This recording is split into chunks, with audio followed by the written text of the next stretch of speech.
La RDC, c'est comme ce patient au chevet duquel se pointent plusieurs médecins avec plusieurs recettes.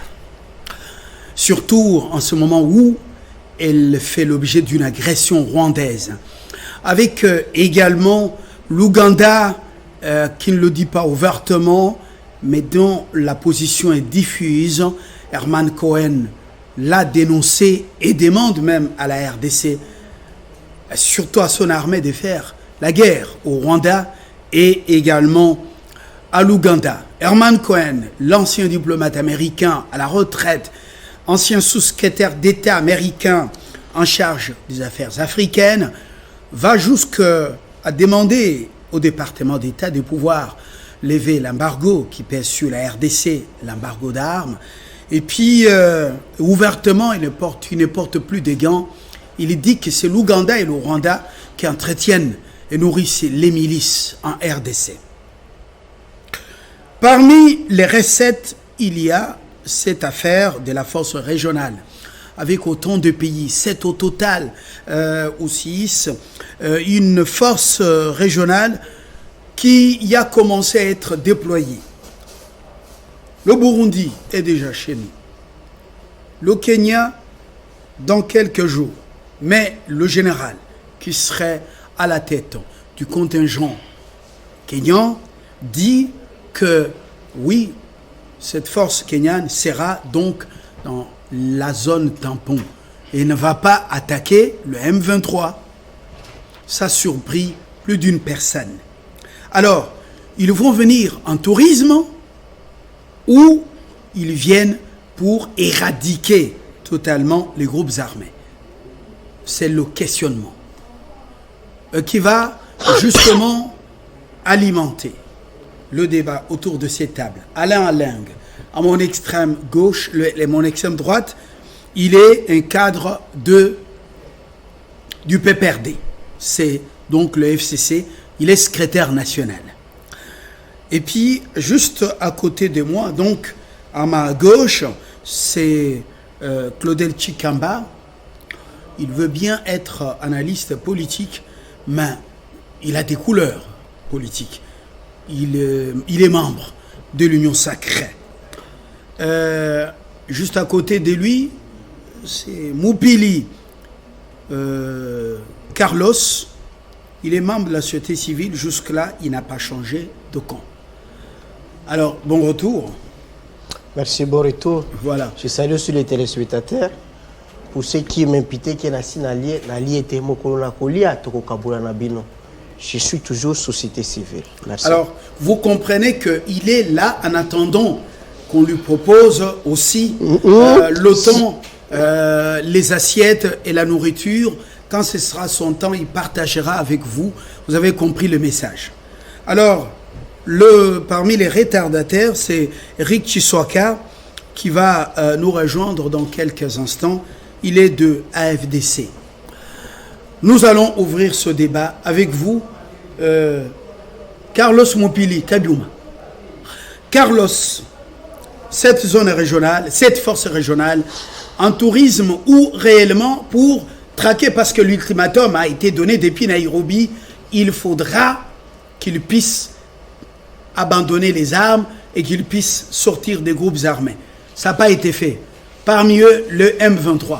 Maintenant qu'ils viennent, avec une mission précise, on sent qu'il y a encore des inquiétudes des armées dans notre pays pour la balade, le tourisme, alors que nous avons déjà les armées du monde ici, dans le cadre de l'ONU. Quelle a été votre réaction au niveau de la société civile? Merci. Je crois que le Conseil suprême de la société civile RDC s'est déjà prononcé sur ce projet de déploiement de cette force régionale au niveau de la RDC. Et nous avons fait observer que la force régionale n'est pas c'est un produit importé et imposé et non un produit congolais. Dans quel sens? Ce que jusque-là, nous nous sommes renseignés si dans quelle instance il y a une étude stratégique pour collaborer ou pour coopérer avec cette force régionale. Jusque-là, vous êtes des journalistes, on ne connaît pas quand cela a été fait et où. Deuxièmement, vous verrez que ce déploiement que nous avions proposé, que même s'il pouvait être fait, ça ne pouvait que se faire au niveau des frontières entre la RDC et l'Ouganda, entre la RDC et le Rwanda, et on peut prolonger jusque même en Tanzanie. Parce que déjà, on couperait tous ces groupes armés étrangers de leur ravitaillement, de leur base aérienne. Alors vous avez suivi le général Kenyan dans une conférence de presse. Quelle idée vous faites exactement? Et lui, il n'était pas le premier à se prononcer. Il a été précédé par le président Ruto, le nouveau chef de l'État investi à la tête du Kenya. Il a dit, nous ne sommes pas là pour condamner tel ou tel. Nous allons là-bas, vous connaissez la suite. Oui. Apparemment, c'est quelqu'un qui sort de processus de Nairobi. Je n'ai pas compris exactement ce qu'il y a. Vous savez, nous tous, nous connaissons très bien que si aujourd'hui le président pouvait accepter l'arrivée de cette force régionale, c'est qu'il a cédé à une pression internationale. Et que peut-être il n'a pas voulu s'assumer. Et peut-être il doute que le peuple ne le porte pas et qu'il n'aura pas le soutien de son peuple. Alors que en refusant le déploiement de cette force régionale, le président allait avoir plus de popularité et aussi plus de soutien à son peuple. Dans quel sens? Nous tous, nous connaissons très bien que... Mais vous étiez très engagé. On sent Ruto sous un autre registre. Non, les Ruto, tout ce monde... Et le général qui est venu, ah non, mais ils ne vont pas attaquer les M23, ils vont rester dans la zone tampon pour empêcher que les deux ne s'affrontent. Donc, l'armée loyaliste congolaise et les Rwandais du M23. Ça devient quand même flou. Alors que le président de la République démocratique du Congo à New York a dit à nos confrères de RFI et France 24 que l'armée kenyane entrerait par Bunagana. Je sens que les jeux ne sont pas francs dans cette sous-région, dans cette communauté sous-régionale. Mais les jeux n'ont jamais été francs depuis le début. On a fait l'analyse, ce qu'on appelle une réflexion analytique, c'est-à-dire lorsqu'on réfléchit sur la fiche de chaque individu, chaque personnalité, vous verrez que le président, il a une caractéristique particulière par rapport aux autres. Les autres sont des anglophones, les autres sont la majorité anciens militaires rebelles, mais le président, lui, vient d'une opposition civile. Donc, ils ne réfléchissent pas de la même manière. Donc, premièrement. Deuxièmement, cette force régionale n'est que sous-système de la CIRGL. Déjà, tous ces pays-là se retrouvent dans la CIRGL où nous avons un traité qu'on appelle pacte de CIRGL. Et les États-là ne respectent pas les traités de la CIRGL. Troisièmement, si on avait besoin d'un déploiement d'une force régionale, mais nous avons déjà une organisation sous-régionale qui prévoit cette disposition. C'est le pacte de la SADC à son article 6 que Mouzé s'est servi de ça. Donc on n'avait pas besoin de cette force régionale qui manque encore à ce jour une base juridique internationale. Parce qu'avant qu'une force régionale puisse se déployer, on devrait avoir un protocole qui devrait définir beaucoup de choses. Même aujourd'hui, on ne sait pas s'il y a, lorsque les militaires kenyans ou bien les autres qui vont se déployer en cas de crimes contre l'humanité ou bien crimes de guerre, quelle sera leur juridiction et quels sont c'est-à-dire les matières qui peuvent entrer ou ne peuvent pas sortir, tout ça n'est pas défini. Donc, jusque-là, la force régionale représente une expression d'un complot international de multinationales qui ont conçu ça et qui veulent dicter ça aux Africains et surtout pour nous faire mal. Et ça, je vois déjà du mal comment la population qui est souveraine, le peuple congolais qui est souverain de par l'article 5 de la Constitution, qui dit, nous ne voulons pas de cette force. Et même si cette force pouvait venir, qu'elle se limite aux frontières de la RDC et des pays agresseurs, et le M23 sera actifié sur le plan logistique. Merci beaucoup. On a voulu que la société civile réagisse en première position. Nous prenons Claudel Chikamba. Est-ce que vous exprimez une inquiétude aussi lorsque vous sentez qu'il y a une sorte de contraste dans les déclarations?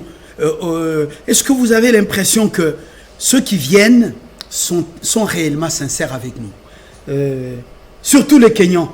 Si les Burundais, déjà déployés, il n'y a pas assez de soucis, leur président est le président en exercice de cette communauté est-africaine.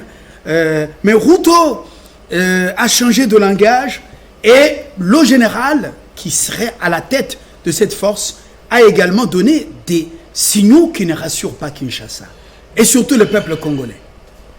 Merci beaucoup pour la parole et pour l'invitation. Je ne sais pas pourquoi vous insistez trop sur M. Ruto. M. Ruto a succédé à M. Uhuru Kenyatta. M. Uhuru Kenyatta qui était président, n'est-ce pas, en exercice de la communauté des États d'Afrique de l'Est. C'est tout à fait normal que M. Ruto, une fois au pouvoir, puisse avoir un point de vue divergent, mais il ne peut pas délier son pays jusque-là d'un engagement international qui a été pris dans le cadre de ces accords qui ont été signés à Nairobi. Et donc aujourd'hui, ce qui est important à comprendre, d'abord, c'est que le président du Burundi, le président Evariste Ndayishimiye, était un allié fort de la RDC parce qu'il a pris un grand risque, d'abord déjà en envoyant son armée dans le pays, sans même avertir le Parlement, parce que son armée, l'armée burundaise, est en RDC depuis le 15 août. Et ce n'est que le 24 août qu'il a écrit au Parlement pour expliquer les contextes dans lesquels l'armée du Burundi a été envoyée au pays. Alors, il se dégage quand même, d'une certaine manière, une certaine contrariété, une certaine opposition, une certaine, comment je peux dire, contradiction entre la conception de cette mission par le président burundais et la conception justement de la mission par l'actuel président kenyan. Parce que lorsque vous lisez la lettre que le président burundais a adressée au Parlement, il est clair, il dit dans sa lettre que l'armée burundaise, donc les forces nationales de défense du Burundi, ont été déployées au Congo pour neutraliser les forces négatives terroristes qui sèment la désolation dans la partie est du pays. Mais à l'opposé, le général kenyan qui a été mis à la force de contingent kenyan qui sera bientôt en RDC, il dit plutôt qu'ils viennent pour deux missions. La première mission, c'est empêcher qu'il y ait plus de violence. Et la deuxième mission, c'est encadrer la réalisation, la concrétisation des pourparlers de Nairobi. Ce qui est tout à fait aberrant pour nous parce que nous pensons qu'un chef d'armée, un général, ne peut pas modifier l'engagement de son État par rapport à une concertation internationale. Le Kenya s'est engagé dans cette force avec comme objectif la neutralisation de ces groupes armés en vue de restaurer la stabilité et la paix. C'est un terme technique, neutraliser, c'est-à-dire réduire à néant. Justement, neutraliser, c'est réduire à néant, mais je vais aller encore plus loin. L'armée ne vient pas négocier. Non, je vais même plus loin dans la compréhension de la mission, parce que lorsque le président Ndayishimiye du Burundi a donné, n'est-ce pas, le contexte à son Parlement, l'explication claire du contexte dans lequel son armée a intervenu en RDC, c'est que le porte-parole même de l'armée burundaise, n'est-ce pas, de Force nationale de défense du Burundi, a clairement expliqué que depuis que l'armée burundaise est entrée en RDC, ils sont sur l'offensive. Mais il faut quand même noter qu'il y a quand même des résultats mitigés jusqu'à ce jour. Parce que l'armée burundaise est arrivée depuis le 15 août, et ce 15 octobre, ça sera 2 mois. Et vous savez que l'armée burundaise est en RDC initialement pour 3 mois renouvelables. C'est-à-dire que d'ici presque 1 mois et 1 semaine, l'armée burundaise est censée avoir déjà replié chez elle au Burundi. Est-ce qu'elle est déjà entrée en action? Mais bien sûr, parce Combien que... de groupes armés neutralisés? Voilà la question qu'il faut se poser. Est-ce qu'il était déjà entré en action? Quand vous lisez les communiqués de presse qui a été rendu public depuis le 20 août par le chef, par le porte-parole de l'armée, il dit clairement que d'ailleurs devant nous, nous avons des groupes et bandes armées qui sont en train de fuir d'eux-mêmes. Alors aujourd'hui, nous savons que la grande question aujourd'hui qui préoccupe tous les Congolais, c'est l'occupation des territoires par des bandes qui ne sont pas organisées. Si à l'époque, avec notamment le FCC à la tête du pays, Bunagana avait été occupé pendant plus de 400 jours, je crois que pour être beaucoup plus précis, je vais donner les chiffres, pendant plus de 482 jours. Et donc nous pensons qu'aujourd'hui, avec la détermination du chef de l'État, nous sommes à 100 jours d'occupation, c'est inacceptable. C'est inacceptable. Et donc, les forces armées qui viennent en RDC dans le cadre de cette force régionale doivent aller au front. Le chef de l'État a déjà annoncé que les Kenyans entreront par Bunagana. Ils entrent par Bunagana, c'est automatiquement qu'ils ouvrent le feu sur la M23. On n'entre pas par Bunagana pour saluer ou bien observer les majors Willy Ngoma qui prend chaque fois plaisir de ridiculiser l'armée nationale.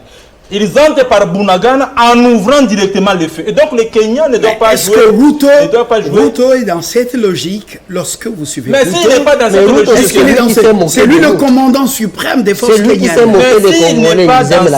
S'il n'est pas dans cette logique-là, c'est tout simplement nous constaterons une violation pure et simple de l'engagement du Kenya par rapport à l'accord de Nairobi qui mettait en place cette force régionale. Voilà. Et donc aujourd'hui, nous ne dépendons pas des humeurs de M. Ruto. M. Ruto respectera l'accord qui a été signé, encore que, je termine par là, en droit international, les traités et pactes ainsi qu'accords ratifiés sont au-dessus des engagements de la législation nationale. Ruto n'est pas candidat en lice pour la présidentielle. Il n'est pas vice-président de la République, il est le commandant suprême des forces armées. Nous constaterons la violation d'un engagement de son pays. Alors, au FCC, comment constatez-vous, comment analysez-vous justement ces contradictions quand même? Cette force apparemment était parmi les espoirs, mais on commence à constater que finalement on va voir trop d'armées étrangères sur le sol congolais pour quels résultats exactement est-ce que vous avez l'espoir? Merci d'abord pour l'invitation. Aujourd'hui, la RDC ressemble effectivement à une maison qui n'a pas un bon père. C'est comme une maison en fait qui est abandonnée et tous les voisins viennent, n'est-ce pas, pour proposer des solutions. Proposer des solutions pour chercher à faire étudier les enfants de cette maison, ainsi de suite. Ce qui nous étonne d'abord, Lambert Mende aujourd'hui à l'Union Sacrée, une fois dans ses émissions a dit qu'il y a des questions sensibles lesquelles on ne peut pas permettre aux voisins de s'inviter fortuitement. Et il a donné l'exemple que lorsqu'on veut fabriquer, l'homme et la femme veulent fabriquer un enfant, écoutez, là, les voisins ne peuvent jamais intervenir parce qu'ils vont donner vie à un être humain. Aujourd'hui, on parle de l'envahissement de notre pays par les armées de pays étrangers, n'est-ce pas, sans être, d'abord la population, sans être informée formellement. Je m'en vais d'abord attaquer la réaction de Claudel qui dit ici que l'armée burundaise intervenait ici, un mois déjà, sans viser le Parlement. 9 jours. Justement. Et la question que se posent plusieurs Congolais qui ont suivi cette communication est celle de savoir est-ce que la population congolaise était informée que l'armée burundaise allait s'inviter ici. Si oui, par qui, quel jour et à travers quelle institution. Vous comprenez un peu la confusion dont l'Union Sacrée est en train de s'aimer dans l'opinion, dans la gestion du pays. Et le risque aujourd'hui, c'est la balkanisation. Il y a un plan, je crois, dénoncé en 2013 par Joseph Kabila. Le plan est de semer les chaos partout, n'est-ce pas, afin de matérialiser, n'est-ce pas, cette balkanisation. Maintenant, les Congolais que nous sommes, nous devons faire très attention. Les stratèges de ces plans machiavéliques ont voulu à tout prix séparer Tshisekedi à Kabila, n'est-ce pas? Séparer Tshisekedi aux acteurs politiques avertis, n'est-ce pas, afin que ce plan puisse se matérialiser. Et donc, messieurs les journalistes, la présence de l'armée kenyane ici vient aujourd'hui de confirmer la thèse que nous sommes en face d'une force régionale touristique, parce que les efforts fournis jusque-là n'ont produit aucun effet. La communication du président de la République, Félix Tshisekedi, n'est-ce pas, à New York, était que l'armée kenyane va faire son entrée à Bunagana. Ça soulageait un peu la population. Et nous avons compris après, c'était une communication fallacieuse pour distraire l'opinion. Et la population qui attendait que cette présence de l'armée kenyane ici va résoudre, va déloger l'M23 à Bunagana. Est-ce qu'en ce moment ici, comme le Kenya parle déjà, a changé de registre, est-ce qu'il n'y a pas moyen, par exemple, dans le cadre des accords de Nairobi ou de ce processus de Nairobi, demander aux Kenyans de rester chez lui ou aux militaires kenyans de rester, parce qu'apparemment, ils veulent venir ici en tourisme. Or, nous avons besoin des touristes civils qui viennent laisser de l'argent dans nos hôtels et pour nos parcs et ainsi de suite. On n'a pas besoin des touristes militaires. Non, mais c'est Fabien, à vous entendre parler, vous lancez un message de désespoir. Non. C'est-à-dire que vous-même, vous sentez qu'il y a un désordre. Il n'y a pas une bonne planification d'action, n'est-ce pas? Et d'organisation par rapport à la stratégie sécuritaire pour mettre fin à l'insécurité à l'Est. Quand vous dites que cette armée kenyane vient ici en tourisme, et que dit de l'armée ougandaise? Que dit de l'armée burundaise? Et donc, tout ça, c'est de la comédie, si on peut le dire. François Hollande, de son passage ici, a dit clairement qu'il est irrationnel, la RDC, qui est un pays souverain, soit envahi par autant d'armées étrangères et penser qu'il y aura la paix en RDC. Est-ce que la France a des leçons à donner à la RDC? Non, c'est juste. Je suis en train de frôler une pensée. Je suis en train de frôler une pensée qui rencontre, n'est-ce pas, l'aspiration de la population congolaise. Nous aujourd'hui, nous voulons quoi? Nous voulons en fait que l'armée congolaise prenne les choses en main. Comme dans le passé. Le général Kayimbi, paix à son âme, je crois, il avait donné l'historique face à la presse, que lorsqu'il a été, n'est-ce pas, responsabilisé comme commandant d'opération et que cette armée M23 était déjà dans les Sud Kivu, il a fallu seulement, là suffisamment, 3 jours et ils ont maîtrisé plus de 500 militaires. Voilà. Aujourd'hui, nous avons une armée.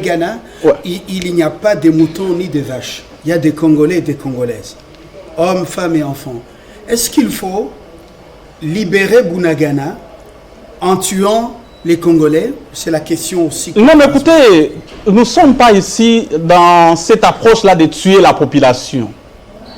Mais le pays est aujourd'hui assiégé par ces rebelles, par une armée étrangère selon M. Tshisekedi, mais qui n'a pas été clair dans son communication, parce que si vous suivez l'adresse de son ministre des Affaires étrangères, Christophe Lutundu l'a dit, que James Kabarebe l'a dit, que ce n'est pas seulement le Rwanda qui a agressé la RDC, c'est notamment l'Ouganda. Pourquoi on ne dénonce pas ça?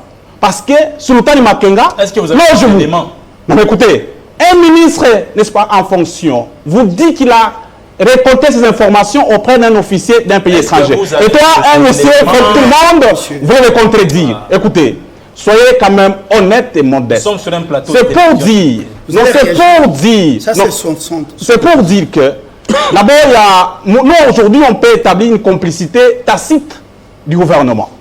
Parce qu'on ne veut pas communiquer suffisamment sur cette question. Merci Alain. Merci. Et il est un peu aberrant d'attendre un résultat qui soit satisfaisant. On va revenir à vous lors de la deuxième prise de parole. Éric Chisoka de la FDC, vous avez suivi justement la société civile, vous avez suivi également Claudel pour l'Union Sacrée et le FCC, surtout le PPRD. À ce stade, est-ce que vous partagez ce sentiment par moment de déception alors que cette force régionale est en train d'être déployée? Merci pour la question. Je tiens à saluer les co-débatteurs ici sur ce plateau, également la population congolaise qui nous suit, sans oublier le président de la République et notamment le président de mon parti politique, le professeur Modeste Bahati. Et donc, à la question importante sur le déploiement de la force régionale, je crois que quand Tshisekedi est devenu président de la République, il a dit que sa priorité, c'était d'instaurer la paix dans la partie est de la République. Je me rappelle qu'il avait répondu, ou il avait affirmé dans l'Est, précisément à Bukavu, qu'il était même prêt à mourir pour que la partie est de la République, que la paix soit retrouvée dans cette partie. Et cela a été démontré, puisqu'il a appliqué la Constitution, notamment lorsque nous avions, n'est-ce pas, décrété l'état de siège, qui aujourd'hui est en train de répondre, n'est-ce pas, à donner des solutions. Aujourd'hui, nous parlons notamment du fait que le Rwanda est la nation qui est en train d'influencer ou de mettre des moyens logistiques, et également avec cette fameuse communauté internationale que nous sommes en train de déplorer, qui aujourd'hui est en train de soutenir cette nation. Et donc, la question de l'Est de la République est une question qui date notamment de très longtemps. Je crois que le président Tshisekedi l'avait dit, qu'il y a une complicité où il s'agit d'une guerre que nous appelons une guerre économique, qu'il faudrait ici rappeler la guerre des intérêts de certaines nations. Vous savez que la partie Est de la République regorge des immenses ressources naturelles, et qu'il y a des nations qui veulent à tout prix qu'il y ait de l'instabilité sur la politique interne de la République, la politique économique, et c'est ce qui ferait que ces nations puissent aujourd'hui se retrouver. Et donc, ce que nous vivons aujourd'hui, tous nous les connaissons. Alors la question fondamentale, c'est que quand il s'agit d'une question de la sécurité, il faudrait que nous mettions un peu de côté nos partis politiques, mais que nous parlions de la République. Ici, il ne s'agit nullement de M. Kabila ou du président Félix Tshisekedi, mais il faudrait plus une synergie des connaissances, puisqu'il s'agit de la question de la souveraineté de notre pays. Et sur la question de la souveraineté de notre pays, je crois qu'il faut tous que nous parlions le même langage. Je le vois en France, par exemple, lorsque il s'agit de la question de la souveraineté, le PL, les autres qui sont dans l'opposition, même ceux qui sont au pouvoir, disent la même chose. Alors, parlons de cette force régionale qui est déplorée, notamment dans la partie Est de la République. Nous avons suivi tous les présidents de la République. Je crois qu'il avait affirmé et qu'il avait confirmé que l'armée kenyenne serait déjà sur le territoire congolais d'ici peu. Il avait justement annoncé évidemment. Voilà, la force kenyane sera évidemment ici quelques jours évidemment au Congo, et qu'elle entrerait par Bunagana, et que le sort du M23 était donc connu même de confrères de RFI, de France 24. Mais quand vous avez écouté le général kenyan, est-ce que ça vous rassure? Non, mais ce qui est vrai que nous sommes en train de chercher beaucoup plus de pistes de solutions pour résoudre cette question de l'insécurité dans l'Est de la République. Et je crois que le président de la République, qui est la personne la mieux informée, maîtrise cette question sécuritaire. C'est vrai que nous sommes en train tous de donner nos points de vue, mais les questions sécuritaires, le président de la République en maîtrise. Le président ne peut pas, n'est-ce pas, prendre une décision sans qu'il y ait une étude de faisabilité, sans qu'il y ait des études approfondies qui ont été élaborées. Je pense que le garant du bon fonctionnement des institutions en a pris le temps avec les experts pour que l'on étudie cette question. Mais le problème maintenant, c'est... Le problème, ce n'est pas... Le président est le mieux informé. Évidemment. Sur le plan national et sur le plan international. Ça fait partie de ses droits. en tant que premier citoyen du pays, le commandant suprême. Mais il y a un contraste entre ce que le président a dit à New York, dans l'interview accordée à nos confrères, et c'est que le général Kenya. Vous savez que l'armée, c'est la grande muette. Oui. Et lorsque ce général parle, ce qu'il dit est bien contrôlé. Il a reçu l'ordre de dire ça de son pays ou de hiérarchie de son pays. Alors pourquoi amener de gens, une armée dans une zone tampon pour que le Rwandais du M23 ou l'armée rwandaise ne s'affronte pas avec l'armée loyaliste congolaise? Pourquoi ils viennent encore? Nous, on n'a pas besoin des touristes militaires quand même. Je pense que le Kenya ou l'armée kenyenne n'est pas venu faire le tourisme ici en RDC. Certainement, nous avons suivi cette contradiction qui a été notamment lorsque vous suivez le président de la République qui a affirmé, et également ce général qui a, n'est-ce pas, dit autre chose. Mais je crois que nous devrions regarder les choses de la très bonne manière. C'est-à-dire, il faudrait ici que la population congolaise ou que le président de la République, Félix Tshisekedi, puisse, c'est-à-dire faire un effort, afin que cette question de la sécurité dans l'Est de la République soit une question, soit résolue, puisque nous sommes en train de craindre, comme tous les Congolais qui sont ici avec moi, que nous tombions dans pratiquement le même résultat que nous avions assisté avec, n'est-ce pas, la MONUSCO également, ce que tous nous avons suivi, notamment, vous vous rappellerez, des allégations du secrétaire général des Nations Unies, M. Antonio Guterres, qui avait affirmé que la MONUSCO, les Nations Unies n'ont pas assez de moyens pour, n'est-ce pas, sécuriser la RDC, notamment que l'M23 est une armée moderne, et donc que nous ne tombions pas sur, n'est-ce pas, ces actes-là, et que le président de la République puisse veiller notamment sur ça. Je crois que, comme je l'ai évoqué au départ ici, le président est la personne la mieux informée, et je ne pense pas que le président de la République, qui a aujourd'hui accepté, notamment puisque cette question a été discutée avec le président français, vous vous rappellerez, avec le Tshisekedi et Paul Kagame, lorsque ils se sont rencontrés aux États-Unis, à New York, ils ont discuté notamment que le Rwanda puisse, avec, n'est-ce pas, la RDC, puisse Est-ce que c'est pas une distraction? Non, l'initiative française. En fait, c'est pas une distraction. Nous sommes entrés. Qu'est-ce qu'elle va changer? Nous sommes entrés de chercher des pistes de solutions. Mais écoutez, s'il vous plaît, nous sommes en train de chercher. Il ne faudrait pas ici que les gens, n'est-ce pas, affirment certaines choses qui ne sont pas vraies. On dirait, j'ai l'impression, comme si nous sommes tous devenus des experts sur des questions sécuritaires. C'est comme si tout ce que le président de la République est en train de poser comme acte, afin de trouver des solutions pour le peuple congolais, on est en train de tergiverser là-dessus. Moi, je crois, s'il vous plaît, pour citer, je pense qu'il faudrait, n'est-ce pas, laisser le temps au temps, certainement, mais je ne pense pas que cette armée kenyenne est en train aujourd'hui de faire du théâtre dans la partie est de la République, mais je pense qu'ils sont là pour... Vous avez dit qu'ils sont venus du tourisme. Le théâtre nous a permis d'être cultivés et d'acquérir vraiment le réflexe et d'autres prérequis importants pour la vie. Le théâtre tourne, il faut dire que tout n'est pas spectacle. Le théâtre, ça fait partie de la vie et c'est la culture. Moupili, c'est à vous de reprendre la parole. Herman Cohen, ancien diplomate américain, ancien sous-secrétaire américain en charge de questions africaines, dit c'est l'armée congolaise qui doit libérer le pays. Ce n'est pas les armées du monde. Il dit l'armée congolaise doit faire la guerre au Rwanda et à l'Ouganda. C'est une interview récente. Alors, nous acceptons que cette force régionale vienne, mais apparemment, il ne faut pas attendre. Est-ce que vous, la société civile, vous croyez encore en cette force? Non, personne ne croit à ça. Et là, au moins, à cette fois-ci, on est d'accord avec Herman Cohen. Vous connaissez le rôle qu'il a joué pour le déboulonnage du FCC. Cette fois-ci, que le président écoute Herman Cohen. Je voulais dire que ce qu'Herman Cohen dit, c'est vrai. Cher ami, l'armée, la police, justice, politique interne, c'est ce qu'on appelle les attributs de la souveraineté d'un État. En droit international public, l'article 2 de la charte des Nations Unies, l'article 3 de la charte de l'Union africaine, c'est des questions de chambre à coucher. On n'y touche pas. Alors, lorsque vous permettez l'armée étrangère d'entrer sur votre territoire, c'est que vous acceptez que le voisin entre dans votre chambre à coucher. C'est inadmissible.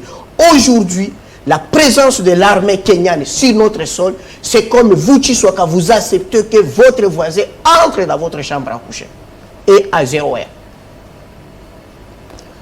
Deuxième chose, moi je refuse d'être amnésique. Et voilà, je rappelle le peuple congolais. Ce que Sarkozy a dit et ce que Macron achève. Parce que chez les autres, il y a ce qu'on appelle le principe de continuation. Les autres disent principe de continuité d'un État ou de l'administration. Président Sarkozy débarque ici. À l'époque, qu'est-ce qu'il dit? De l'autre côté, il y a un État qui a une population une population dynamique, forte démographie, le Rwanda. Et de l'autre côté, il y a un territoire vaste, à faible densité. Alors il faut un dialogue pour que les populations, c'est-à-dire rwandaises, soient transplantées sur notre territoire. Ça, le président Sarkozy l'a dit. Et lorsqu'on parle de pourparlers de Nairobi, c'est déjà ça. Parce qu'à chaque fois qu'il y a des groupes armés étrangers qui créent une insécurité à l'Est, il y a des déplacés de guerre. Et il y a des nouvelles populations qui viennent, qui s'installent. Et comme les groupes armés, première chose, c'est de tuer les chefs coutumiers et de brûler les archives, alors c'est tout le monde qui devient congolais.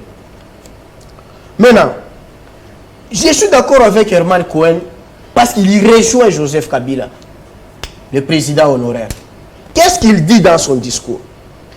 Toute tentative de déstabilisation de la RDC par nos voisins sera une entreprise suicidaire. Ça, c'est l'ancien général-major Joseph Kabila, quelqu'un qui a sacrifié sa jeunesse pour ce pays. Comme moi, j'ai sacrifié ma jeunesse pour ce pays. Et je trouve très, très, très mal des gens qui sont venus après nous. Ils sont maintenant des majors, des colonels, chez M23, là, et nous on a peur. Comme membre de la société civile, ou vous parlez en tant qu'ancien Kadogo? Non, société civile. Ne parle pas ancien Kadogo, il n'y a jamais été ancien. Il y a eu des anciens libérateurs. Beaucoup de confusion. Deuxième chose, il y a eu l'état de siège. Ce qui est une bonne chose. Est-ce qu'il y a eu libération dans ce pays? Non, n'entrons pas une dans question. ça. N'entrons pas dans ça. Mais c'est une digression. Finalement, il faut rester sur le sujet. L'état de siège. Donc, question importante. C'est qu'il y a une réponse constitutionnelle. Oui. Contrairement aux amis, aux collègues de la société civile, moi je dis toujours, je l'ai dit à Goma, je suis pour l'état de siège parce que c'est une réponse constitutionnelle, mais je veux qu'il y ait l'évaluation des animateurs de l'état de siège. Nous sommes à la force régionale. Nous sommes là parce que c'est manque de résultats de l'état de siège par les animateurs que le président a confié, a donné la confiance. Ce sont eux qui ont fait la honte au président de la République. Les animateurs de l'état de siège. Il y a plusieurs généraux, plus de 150 généraux au Congo. Le président vous choisit, va être gouverneur, va être vice-gouverneur. Vous arrivez là, vous ne donnez pas le résultat. Vous arrivez à Goma, il n'y avait pas les Bunagana, il n'y avait pas les M23. Quand on a créé, il n'y avait que les ADF NALU. Mais aujourd'hui, Bunagana est occupé par le Rwanda sous l'état de siège. C'est quoi ça? Alors moi, je dis, il faut qu'on remplace les animateurs. La traîtrise au sein de l'armée. C'est pas un élément qui nous fragilise. On peut passer un petit mot. Non, je voulais un peu réagir à ce que tu sois dit. Lorsque tu sois capable... C'est un meeting. Non, attends. Quand j'arrive ici, vous étiez envoyé par des hommes. Moi, je suis envoyé par le peuple congolais. Ne vous attaquez pas. Je ne représente pas l'Union sacrée. Je représente le peuple congolais. Alors, lorsque M. Guterres, secrétaire général des Nations Unies, qui oublie que l'ONU a une mission principale de maintien de la paix et de la sécurité internationale. Il dit que non, le M23 a un armement sophistiqué. Ce qui est faux. Demandez aux gens qui sont au front. Il n'y a pas de missiles sur le sol. J'ai parlé d'un complot qui a été... Attends, écoutez. Allez-y. Ce qui est faux, pourquoi? Pour évaluer la force d'une armée ou de l'ennemi sur le plan armement, il y a les armes d'appui. est-ce que le M23 a une char? A des blindés? Non. Est-ce que le M23 a des avions de chasse? Non. Ils ont fait descendre notre avion de chasse par DCA. Mais nos unités en ont à centaines.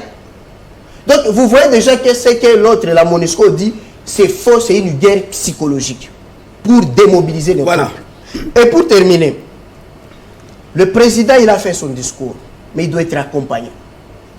J'aime l'attitude du président de la CNDH, que partout où il passe, même aux instances de Genève, des droits humains, il ne cesse pas de condamner les conséquences humanitaires de l'occupation de Bunagana par les terroristes. Claudel. Et je crois que tout ça doit être soutenu par tout le monde. Claudel. Merci beaucoup. C'est le moment de réagir parce que vous avez demandé. Merci beaucoup. Merci, c'est le moment bien sûr de réagir.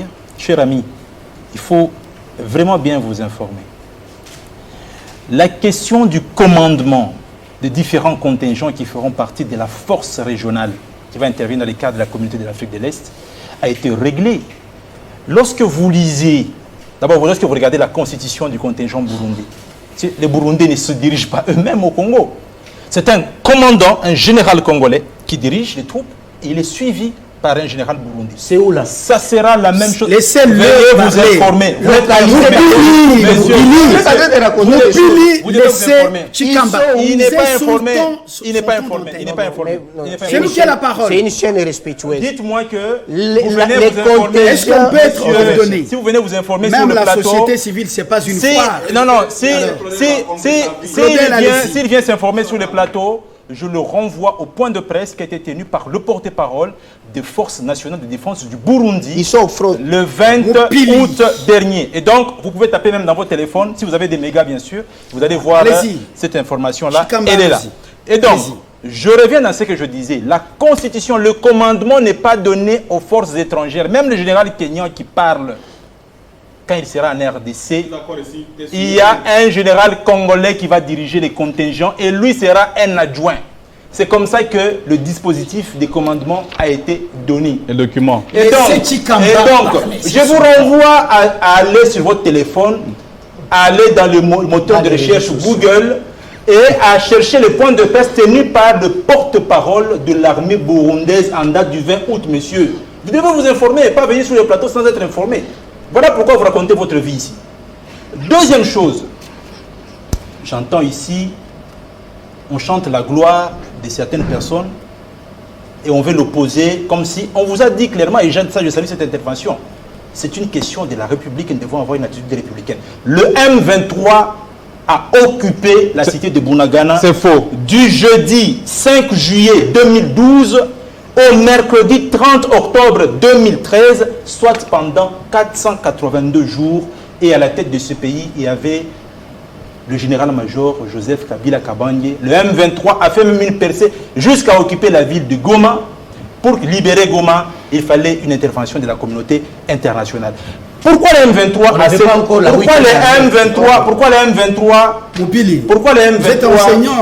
M23 a cette puissance de feu? Eh bien, la réponse a été donnée par un sénateur américain.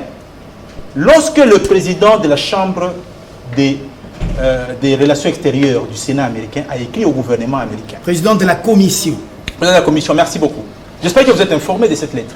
Dans la lettre, il demande à l'administration américaine d'arrêter de financer le budget du Rwanda.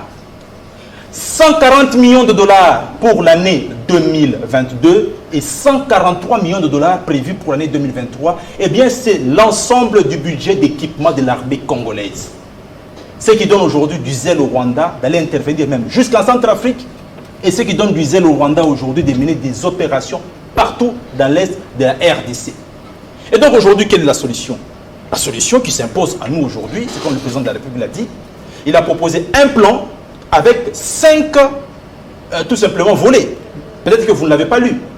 Parmi ces volets, le volet le plus important aujourd'hui, mais c'est demander à l'ONU, puisque l'ONU dit que l'ONU n'est pas suffisamment équipée pour combattre le M23. Mais c'est la même ONU qui vote de mécanismes voilés d'embargo contre la RDC. Lorsque l'ONU dit sans honte que pour que la RDC achète une arme, il faut que la RDC doit d'abord notifier le Conseil de sécurité et qu'on puisse valider pour que l'arme soit donnée. Et donc, si le président de la République dit aujourd'hui, le dit clairement, qu'il faut que les Nations Unies lèvent cet embargo, en quoi est-ce que c'est un discours fallacieux, monsieur? Peut-être que le terme fallacieux dans votre dictionnaire n'a pas la même connotation que dans mon dictionnaire. Il ne faut pas arriver ici avec un langage populiste, monsieur. Le président de la République a été très clair, il a dit clairement, le FRDC veulent se battre, le FRDC sont au front pour se battre, pour libérer ce pays, mais une armée, c'est la même problématique depuis l'époque ancienne, qui n'a pas les équipements de la dernière génération, non pas parce qu'elle ne veut pas les avoir, mais parce qu'on lui dit, lorsque vous allez acheter, non, vous ne pouvez pas acheter ce type d'armement, et en même temps, de l'autre côté, on arme les autres, et vous avez vu que le langage kenyan est en train de changer. Mais si le langage kenyan change, pourquoi? C'est parce qu'il y a des pressions internationales. On dit, mais vous voulez entrer par Bunagana faire quoi exactement? Vous devez dire que vous entrez à Bunagana, vous demandez au M23 de venir négocier avec le gouvernement, comme on voit que l'attitude du président Tshisekedi est une attitude patriote, de dire qu'on ne négociera pas avec des terroristes. Et donc aujourd'hui, vous, au lieu de saluer cette attitude républicaine, vous venez sur un plateau de télévision en étant informé, mais déjà. Vous vous attaquez à un chef de l'État. Et donc je termine en disant, je termine complètement. On n'est pas à l'église. Excusez-moi, je ne vous accorde s'il vous plaît, je termine complètement. Parce que vous, je termine complètement en disant ceci. Monsieur Alain, adressez-vous à la population. La population congolaise qui nous suit aussi. C'est votre conclusion. Nous savons que dans ce pays, nous savons qu'il y a eu des généraux de police qui ont coordonné à la place des chefs d'état-major général des FRDC des opérations avec des armées étrangères. Souvenez-vous des opérations à Maniléo 1, à Maniléo 2, où le général John Numbi commandait des opérations. Et comme aujourd'hui, vous nous dites, et c'est aussi à la base de ces opérations où le Parlement congolais n'était pas informé. Souvenez-vous de l'éviction de Vital Kamerhe, le Parlement n'était pas informé. Merci, Chikamba. Ce sont ces opérations qui ont amené des Rwandais ici au pays. Merci, Ces Rwandais qui se convertissent chaque fois en éleveurs. Soyez discret, vous n'êtes pas chez vous à la maison. Alain Qui sème le Kwamo et le Kwamo. S'il vous plaît, Kwamout. Alain, en même temps, vous allez réagir, mais n'oubliez pas cette question. Un diplomate, Herman Kahn, dit les FARDC, l'armée congolaise doit faire la guerre contre le Rwanda et l'Ouganda. C'est que le diplomate en sait quelque chose, donc la diplomatie a échoué et ne pourra pas nous permettre d'avoir des solutions à cette crise sécuritaire. Vous avez la parole et c'est votre dernière prise de parole. Merci pour la parole. Ici, je voulais un peu que je sois honnête avec ma conscience en disant la vérité. Et rappeler à mes co-débatteurs qu'accompagner son État, n'est-ce pas, dans la guerre qui nous est imposée par le pays étranger, ce n'est pas seulement en flattant les gouvernements. Ce n'est pas seulement en accompagnant avec des discours du genre « Azor Balokola, Maï Maï ». Non, ce n'est pas ça. La critique positive va aider, n'est-ce pas, ceux qui gèrent à améliorer, n'est-ce pas, leur politique. Ici, Herman Cohen, après avoir manipulé les acteurs politiques congolais, avec cette théorie, il avait annoncé, n'est-ce pas, la disparition du FCC, tout le monde le sait. Et on nous a chanté ici aveuglément du partenariat privilégié avec les États-Unis en son temps. Stratégique. N'est-ce pas? Même maintenant, 4P. Oui. Mais après, ce sont les Américains qui disaient la journée qui était avec Félix Tshisekedi, qui sont allés voter contre la levée d'embargo d'achat d'armes. Une hypocrisie au grand jour.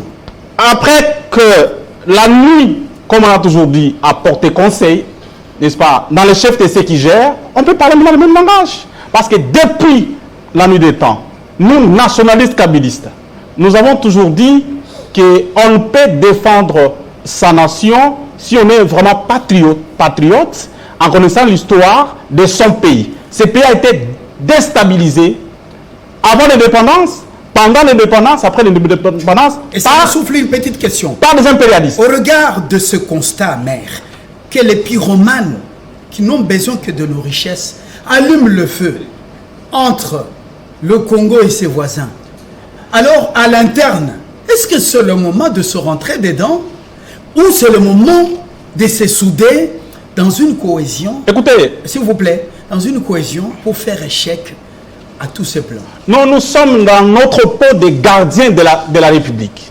Lorsque nous sentons que ceux qui gèrent sont en train de prendre une direction suicidaire et que le pays peut se balkaniser, on dénonce, on n'accompagne pas la politique, n'est-ce pas, biaisée de l'Union sacrée prônée par Félix Tshisekedi. À quel niveau? Lorsqu'on invite Monsieur Chikamba, les Kenyans ici pour déloger les M23 et que ces gens viennent dire que nous allons créer une zone tampon, que nous n'allons pas attaquer les M23. Ils viennent faire quoi? C'est la balkanisation. Pendant que nous avons ici sur le sol congolais la force onusienne, la MONUSCO, qui a notamment la mission de protéger la population, n'est-ce pas? Et les civils, tout le monde. Vous venez encore ajouter une autre force étrangère pour jouer le même rôle. Écoutez, vous jouez de qui? la MONUSCO C'est-à-dire est dans les zones tampons.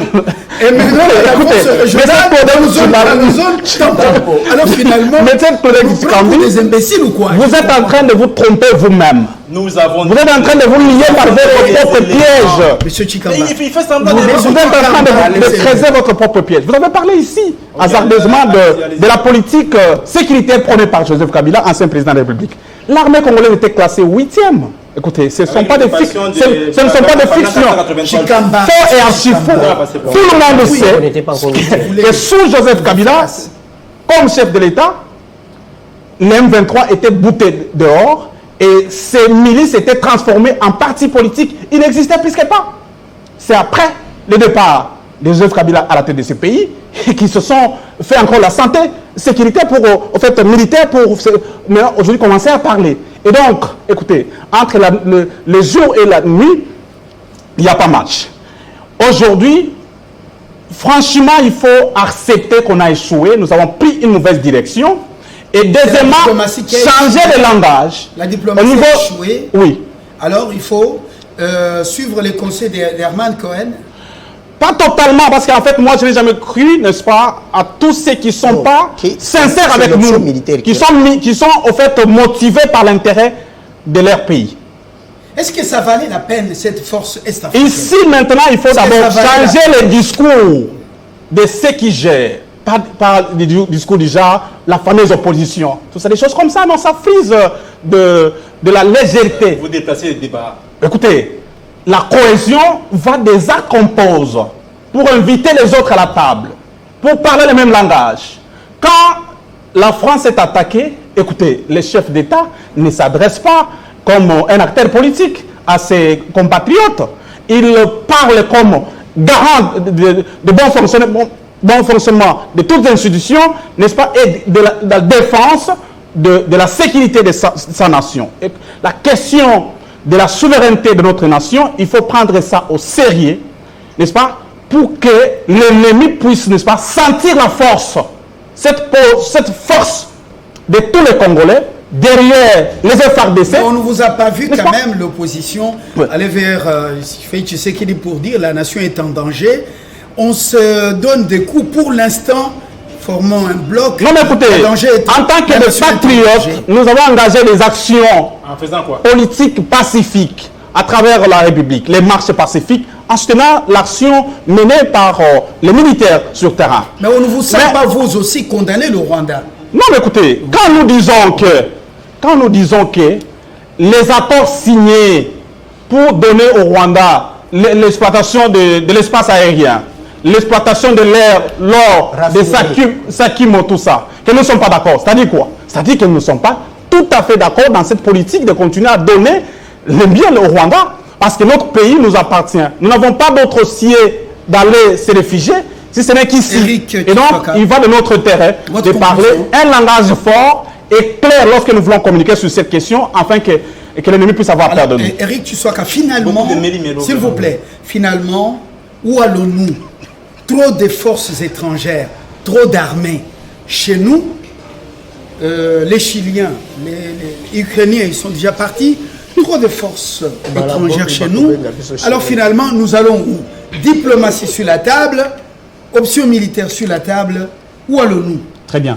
Moi, je crois que M. Alain qui a dit que nous avons pris une direction suicidaire, je crois qu'il faut retirer ce que vous venez récemment de dire, puisque vous vous rappellerez que vous avez été dans la gestion avec M. Kabila.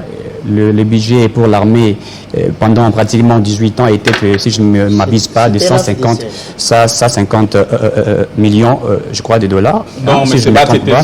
Si je ne me trompe pas. Et donc, dire ici, quand il parle de Kabila, c'est pas l'attaque personnelle. Dire ici, ça devient. Écoutez, ne m'amenez pas dans les débats de personnes, puisque je ne vais pas entrer dans ça. Moi, j'ai fait un débat républicain avec une politique. Il faut avoir les gars envers le président Kabila. Je crois que parce que ton chef a été plusieurs fois son ministre. Je crois que je vous ai laissé le temps de parler. S'il vous plaît, je vous ai laissé le temps. C'est du n'importe quoi. Je vous ai laissé le temps de parler. Il faut me laisser aussi. Si vous avez l'adversaire aujourd'hui, c'est Vital Kamerhe qui est dessus, qui ne vous pas vous agiter. Vous agitez. 8e armée de la République. 8e armée. Avec cette 8e armée. Je crois que c'est moi qui ai la parole. Je vous ai laissé le temps de parler, j'étais très calme. S'il vous plaît, il a provoqué. Il a provoqué. On va laisser de l'éthique. Je suis des gens qui ont eu s'il vous plaît, l'honneur de ce pays. Ayez de l'éthique et de la déontologie. Je vous rappelle. Je vais vous dire. Votre conclusion. Écoutez, je vous ai rappelé ici que. Je vous ai posé une question. C'est ça que je vais répondre. La logique voudrait simplement recadrer certaines choses et puis j'ai laissé les temps aux autres. Non, mais pourquoi je dois avoir peu de temps et qu'eux ont eu plus de temps que moi? Laissez-moi un peu. S'il vous plaît, non. Écoutez, je disais ceci, que pendant 18 ans, vous avez laissé le budget de l'armée à 150 millions de dollars. Alors, dire ici sur ces plateaux, pendant 18 ans, que nous avons pris une direction suicidaire, alors qu'aujourd'hui, nous avons ramené ces budgets, n'est-ce pas, à 600 millions de dollars. Tu racontes ta vie. C'est que vous avez pris une direction suicidaire. Alors, il ne faudrait pas mentir la République démocratique. Alors, nous sommes en train de parler de la République démocratique du Congo. Je crois que Herman Kouaï demande à ce que nous fassions, n'est-ce pas, la guerre avec le Rwanda. Mais je crois qu'aujourd'hui, le président Tshisekedi a pris la bonne direction, c'est-à-dire c'est la direction de pouvoir instaurer une paix d'une manière stratégique. C'est vrai, nous ne refusons pas qu'en relation internationale, certainement, il y a deux voies qui, n'est-ce pas, qui permet à ce qu'un État se fasse respecter, notamment, soit vous allez dans une diplomatie, et si la diplomatie ne marche pas, vous faites, n'est-ce pas, la guerre. Mais la direction que nous avions prise, c'est une direction responsable.